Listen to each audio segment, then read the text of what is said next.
Operation Sindoor. Without crossing a single border, India unleashed a wave of calculated vengeance. Understand those words very carefully, viewers. Terrorist headquarters inside Pakistan and PoK were turned into smoking craters as India unleashed a devastating retaliation against Pahalgam terror attack which took place on the 22nd of April.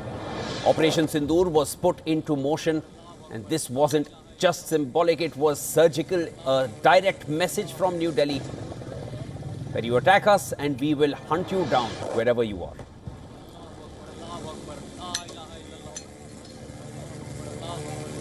The masterminds of terror thought they were untouchable.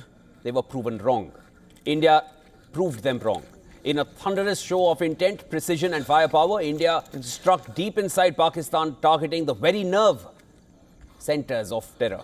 Not just camps, not just their launch pads, but this time terror headquarters have been decimated. With Operation Sindoor, India has rewritten the playbook on retaliation, pushing the enemy into hiding and the terror masters into panic.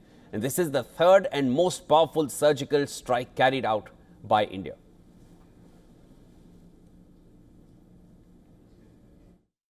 Our intelligence monitoring of Pakistan-based terrorist modules indicated that further attacks against India were impending. There was thus a compulsion both to deter and to preempt. Earlier this morning, as you would be aware, India exercised its right to respond and preempt as well as deter more such cross-border attacks. These actions were measured, non-escalatory, proportionate and responsible. History offers grim reminders to Islamabad time and again. On 14th February 2019, the Pulwama terror attack took place which killed 40 CRPF soldiers when a suicide bomber rammed an explosive-laden vehicle into their convoy.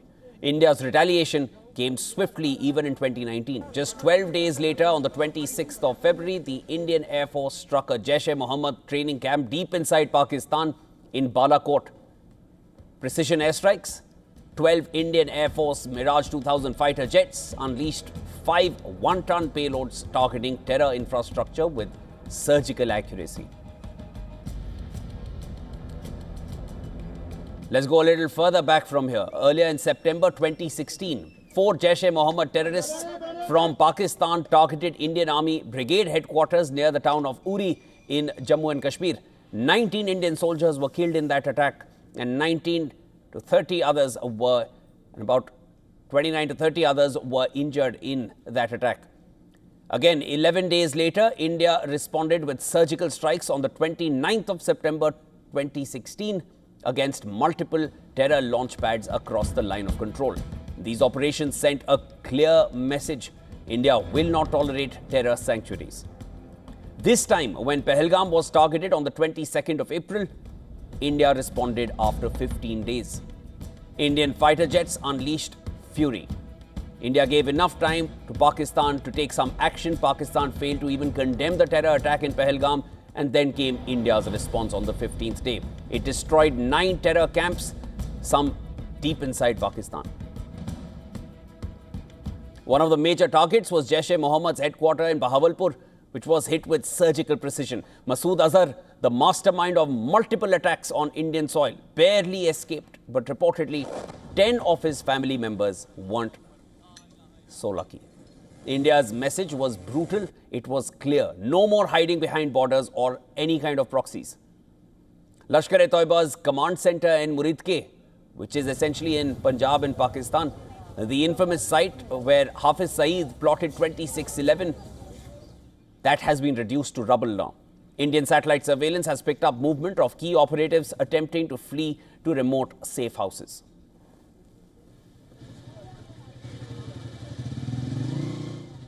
On the terror camps were undertaken through precision capability, as shown to you. A niche technology weapons with careful selection of warheads was ensured so that there will be no collateral damage. The point of impact in each of the target was a specific building or a group of buildings. All the targets were neutralized with clinical efficiency, and the results reiterate the professionalism of the Indian Armed Forces in the planning and execution of their operations. India didn't cross its borders. It didn't need to. Using precision standoff weapons guided by real-time intel and satellite tracking, targets were selected, they were locked and destroyed.